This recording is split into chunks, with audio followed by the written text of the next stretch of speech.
Super 8 പോരാട്ടത്തിന് നാളെ തുടക്കം. ശ്രീലങ്കയുമായുള്ള സീരീസിൽ തിരിച്ചെത്തി സൂപ്പർ താരം. പുതിയ ക്രിക്കറ്റ് വാർത്തകൾക്കും അപ്ഡേറ്റുകൾക്കും ചാനൽ സബ്സ്ക്രൈബ് ചെയ്യുക. ആദ്യത്തെ അപ്ഡേറ്റ് വേൾഡ് കപ്പിനെ കുറിച്ചാണ്. നാളെ സൂപ്പർ 8 തുടക്കം കുറിക്കും. 4 ടീമുകൾ വെച്ച് 2 ഗ്രൂപ്പുകളായിട്ടാണ് സൂപ്പർ 8 നടത്തുക. ഗ്രൂപ്പ് 1-ൽ ഇന്ത്യ, ഓസ്ട്രേലിയ, അഫ്ഗാനിസ്ഥാൻ, ബംഗ്ലാദേശും ഗ്രൂപ്പ് 2-ൽ England, West Indies, South Africa, USA ഉള്ളത്. അടുത്ത വാർത്ത ഇന്നലത്തെ ന്യൂസിലാൻഡ് മാച്ചിനെ കുറിച്ചാണ്.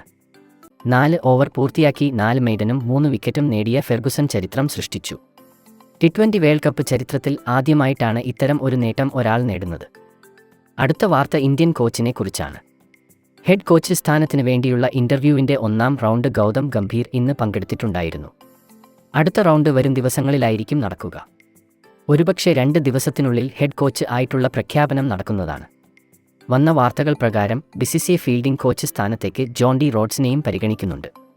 മറ്റൊരു വാർത്ത T20 വേൾഡ് കപ്പിന് ശേഷം നടക്കാനിരിക്കുന്ന ഇന്ത്യയുടെ ശ്രീലങ്ക, സിംബാബ്വെ സീരീസിനെ കുറിച്ചാണ്.